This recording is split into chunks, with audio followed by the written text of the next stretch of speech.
Hello there, R.J.B back at it again with a replay for all you StarCraft enthusiasts who particularly like fastest map games. So in this game we will have good BadNews playing Protoss against the one and only Kimsangduk.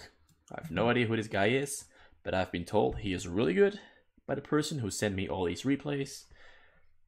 And let's get into it. Alright, so nothing's happening as of yet. Just looking at the game. And yeah, SH is in the game, but I think something went wrong. He's just observing on the side there. Didn't get into an observer slot. So let's just completely ignore him. Good BadNews starts off with a pylon at his choke. It's quite rare. Haven't seen that happen often before. And meanwhile, Kimsangduk starts off with a barracks and a depot, both at the same time. It means he will probably, maybe not at the same time. I wasn't paying attention to that part of the game. I'm sorry for that. And he didn't start them at the same time. It's alright. He makes his second barrack. He starts scouting with his SCV. Good BadNews makes 3 gateways in his choke. So he's planning on being very, very aggressive. Which is, in this case, a very good gamble, because Kimsangduk is right next to him. Kimsangduk, 3 barracks is on the way, 1 is finished, Marine on the way. Bumping SCVs as always. 2 SCVs for scouting, that might hurt his economy just a little bit, but it's very good to be aware of what the enemy is doing. There is no mid build. Now he's going to scout spot number 9. The SCV is, in the meantime, harassing some SCVs, but the Marine comes out, chases the probe away, and the probe runs for his life. Gets some additional vision of Kim's base. There's a depot, and the 3 zealots about to finish. The zealots are a little bit delayed, because usually people will start off with 2 gateways to have 2 zealots out a little bit faster. But now there's going to be 3 zealots coming out at the same time, roughly the same time, but a little bit of delay. And there will be 3 zealots walking into Kimsangduk's base. Hits the SCV. SCV runs for his life. Gets away. The zealot gets stuck on the spot for some reason. There's a bunker coming in. These 2 Marines are going to kill this probe. And the probe barely gets away with 5 HP. The bunker almost finished. 3 zealots running around inside Kim's base. Kim is going in. Dealing some damage to the zealots. The zealots can attack. He decides to attack. And Kimsangduk micros it very well, but still loses a Marine. Has to micro a little bit more. Pulls back to the bunker very slowly. Zealots, well, 2 zealots, no, 1 zealot die. Pulls back, goes back in. Kimsangduk has to micro back. Meanwhile, good BadNews is making cannons on the side, making cannons on the front. But Kimsangduk is slowly, very slowly, fighting off these zealots. And he's forgetting the micro for a little bit there. He's probably busy somewhere else. And he kills 1 zealot, loses 2 Marines, loses a 3rd Marine, and he almost gets the cannon. Will he get the cannon? The cannon goes down before he can get out of a single shot, but the cannons on the side also getting taken down by SCVs. And here he is microing against 2 zealots, loses 2 Marines, the zealot dies, another zealot dies, and Kimsangduk fails his rush. Kimsangduk microed that very well and handled 2 fronts of attack really well, using SCVs to kill the cannons on the side. Because if those had finished, he would have been in some real deep shit. Excuse me for my language, of course. So he's now making 2 more cannons at his choke to make sure Kimsangduk cannot counterattack. Zealots on the middle, distracting the Marines. He decides to pull back, and BadNews tries to pull off a very sneaky, cheeky move, but fails. Has to cancel the cannon, loses the probe. I was going to lose the pylon, and he lost the pylon in his choke too. And he has, in the meantime, made 2 gas. Very quick adaptation, or however you call it. Cybernetics core on the way. Another cannon being constructed at a choke. He's going to harass with these zealots. That's a lot of zealots, way more than these Marines can handle. The Marines almost get cut out. A single zealot dies. Kimsangduk pulls back to the bunker, and good BadNews decides to retreat, because he knows he cannot fight on that bunker. Kimsangduk constructed 2 CCs, Good Bad News again tries to attack on the bunker. See, there's like touching ground. See if he can find an opening. Now he's going to the side. Kimsangduk has his units on the other side, and he's going to snipe this. He pulls the SCV off the factory and saves it, so he doesn't lose. No, he's gonna lose it anyway. So now the factory is slowed down. Marines are dying. The Zealots are dying too, but the Zealots are killing a lot of Marines. I think just a single Zealot went down. He goes back in, but the Zealots are on low HP. Marines have to micro back though, because they don't want to die and doesn't want to lose too many of them. 2 medics come in. A lot of Marines have died, but all the Zealots have died too. And now Kimsangduk is back, is safe. And now he's gonna try to make. He's gonna make a turret at his choke because he's expecting Dark Templars. But Good Bad News has different plans, and he's going for a drop. Still 3 cannons. He's making 4 more gateways. He's gonna throw a lot of gateways out. There's a pylon. Gonna throw more gateways out here. Or nope, he's not. Still a Vadun. Almost finished. He's gonna make a Templars archive there. Robotic support bay finished. Shuttle about to come out. He's going to construct 2. Yes, there are 2 Reavers. So he's going to construct himself a really nice drop or a frontal attack. He's going to get Zealot legs in a little bit when he gets the gas. He has the gas, and there are the Zealot legs. He's going to pump Zealots from all these 4. He's not going to make a Templars archive because he cannot afford Templars archive if he wants to go for a frontal push with the shuttle and the Reavers and the Zealots. Kimsangduk is making a choke. He's going to throw down a lot of bunkers and probably a wall of depots right in front.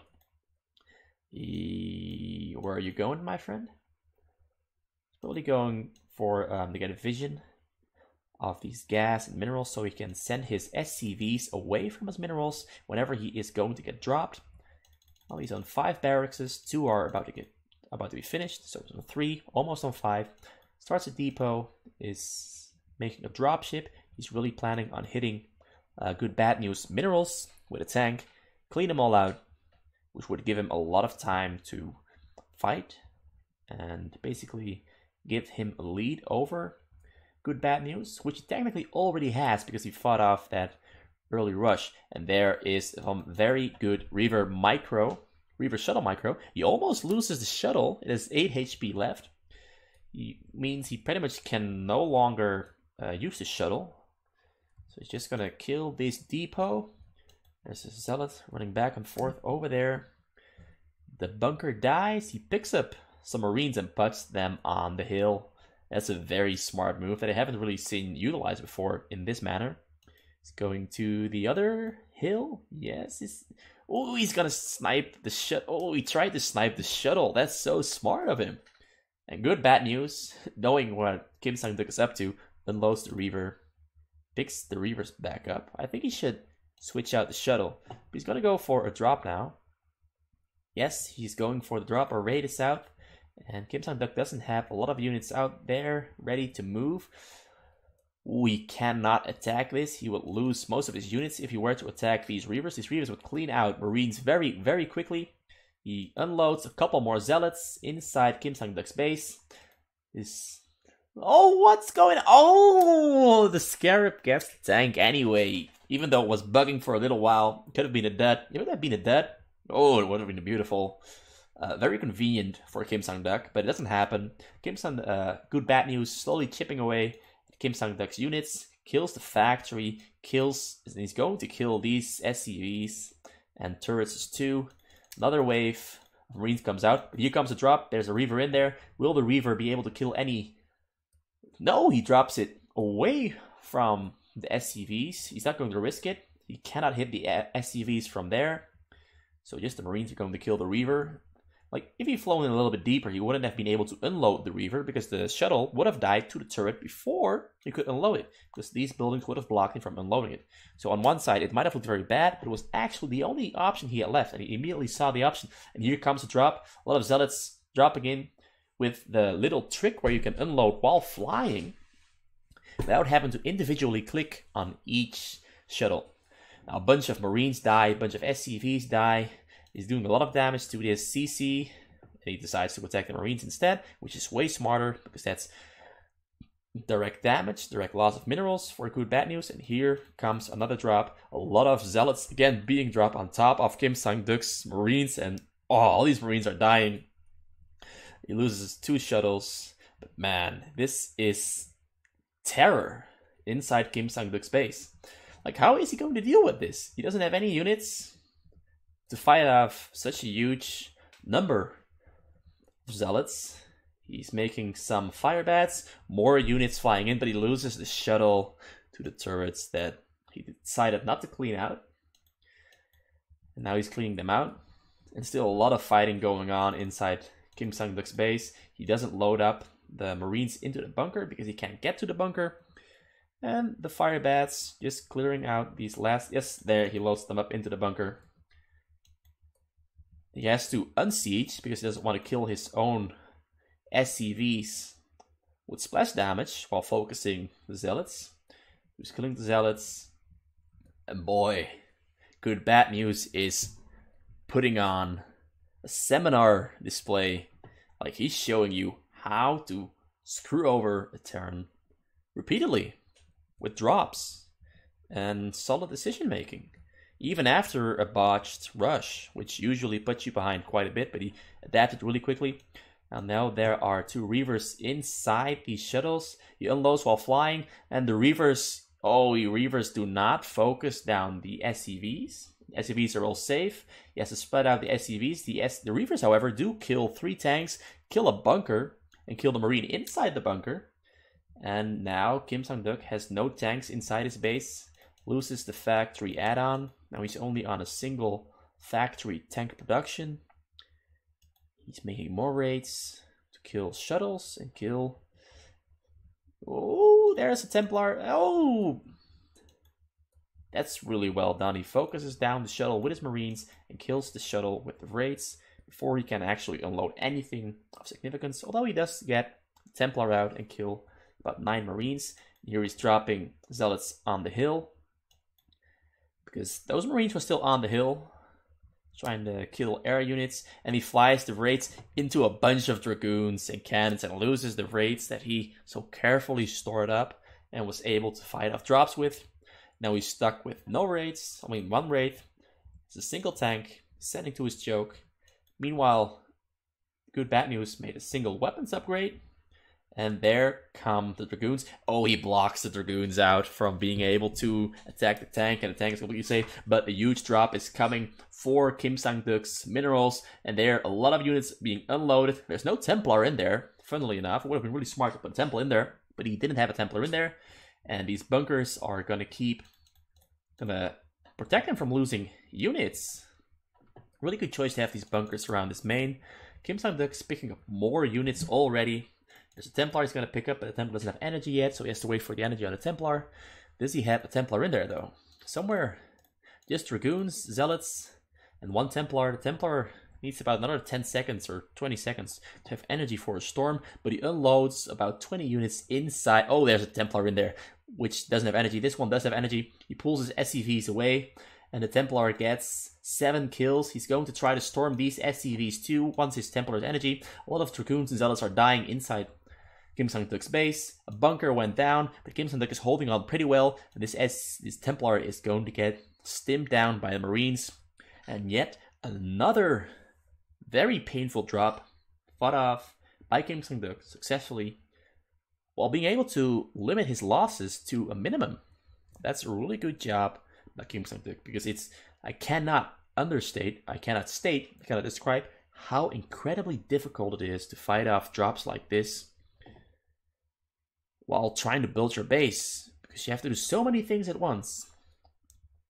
It becomes very, very difficult. And here comes another drop. He stims, and he tries to focus down.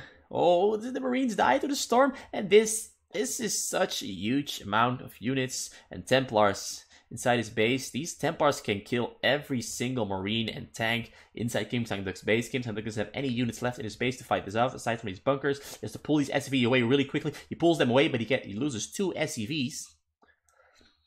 Oh, this is nerve-wracking. Even for me as a commentator, this is nerve-wracking. And he repairs the bunker successfully. The bunker doesn't go down. That was a very smart move, a very essential move. But these Templars are going coming back in. There's a Templar with energy. Templar hits all the Marines, and 47 Marines die. And Kimsangduk is like, screw this, I'm out of here. I got destroyed. Wow. That was non-stop action with drops. Kimsangduk fought very well, but there's so little you can do against a strategy that's executed as well as this one by good BadNews. These drops were absolutely brutal. Brutal. There's so little you can do against something that's executed so extremely well. Good job, good BadNews. You are good. You are bad news for your enemies. Kimsangduk, you fought well, but you can't always win. Thanks for watching. Or actually, let's go to the endgame stats just to get a nice glimpse at how many units Kimsangduk lost to all of this. You can see the endgame stats, a lot of resources mined for good BadNews. Let's see, 242 units lost, killed by good BadNews, 133 lost. But of course, that's kind of somewhat natural in a game like this because, you know, Zealots 100 apiece, Marines 50 apiece, SCVs 50 apiece. Once you get stormed, bam, skyrockets your kills. But yeah, that was a very exciting match. Thanks for watching. Let's show these two. Pop up. And that one too. And thanks for watching. Hope you like this one. I like this game a lot. It was very exciting. I honestly didn't expect it to be this chaotic and exciting. But thanks for watching. And come again for my next video. Goodbye.